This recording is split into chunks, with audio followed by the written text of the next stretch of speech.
Hey guys, in today's video, 9 annoying things about the Lexus GS. The Lexus GS came with ambient lighting, but it is so dim you can barely even see it, particularly when you've got the black leather interior. There is no sunglass holder in this car at all, except for this aftermarket one that somebody else installed. Radar cruise was an option on the GS, but it only went down to 40 k's an hour. And in 2013, when this car came out, there are actually quite a few manufacturers that let you go all the way to 0 k's an hour and start-stop traffic. And the annoying thing is that, like, one of the most useful times of having radar cruise control is when you're in start-stop traffic, and yet you can't do it in the GS. The Lexus GS came with an optional powered trunk, but it is so slow, which is really, really annoying. And you can open it remotely from the key fob or inside, but you can't close it remotely. You have to close it through here. Many other manufacturers let you close it remotely. The Lexus GS came with optional memory seats.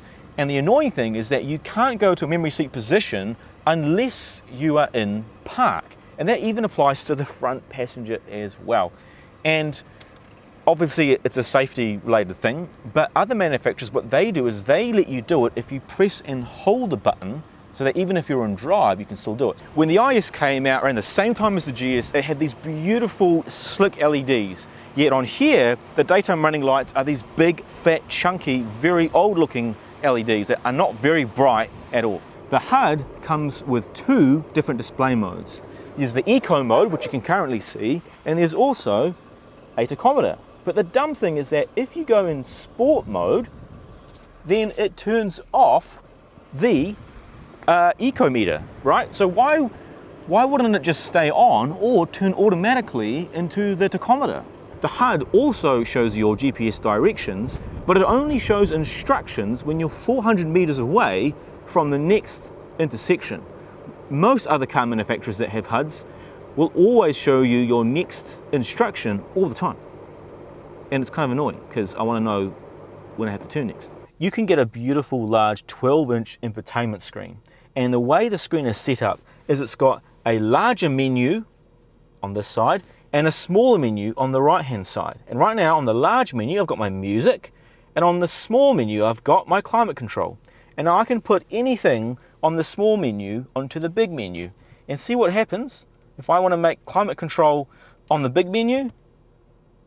I now have 2 menus of climate control. I can turn the temperature up on this side and that side. Why would you not just swap the music and put it on the small menu as you put the climate on the large menu? When do you ever want to see 2 menus of the same thing, one bigger and one smaller? Same with music. Now I've got music there. Now if I want to put that on the big menu, look, now I've got the exact same information, but on a bigger menu and one on a small menu. Why would they just not swap around whatever's on this menu onto the other menu?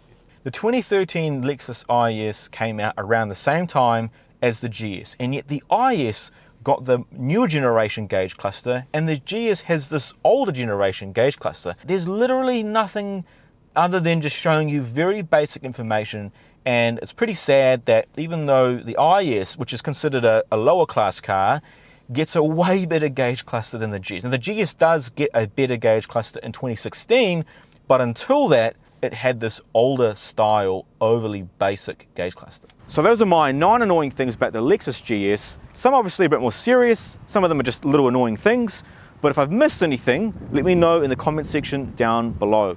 I've also done a full review of the Lexus GS, and I've also done a video on 5 good things about the GS, so those links are going to be down below as well. So don't forget to like and subscribe for more cool Lexus and other car content. I don't know who designed the maps at Lexus and Toyota, but like most maps have a hierarchy of important cities and small towns, and yet here it's so weird. If you don't live in New Zealand, you might not understand it when you look at this, but these are like the smallest, tiniest towns where the population is like 1, like Pataka and Motu and Tuwai. And where's Bader? Why is there no Gisborne on this map? Why is there no Rotorua on this map? How is Bulls more important than Palmerston North? What's Rakopi? Wellington's on it, that's good. Let's see if Christchurch is on it, that's good. You're butchering the names, babe. Alma. There's no Invercargill. Sorry, guys. Invercargill didn't make it. Oops, something's happening. Bulls.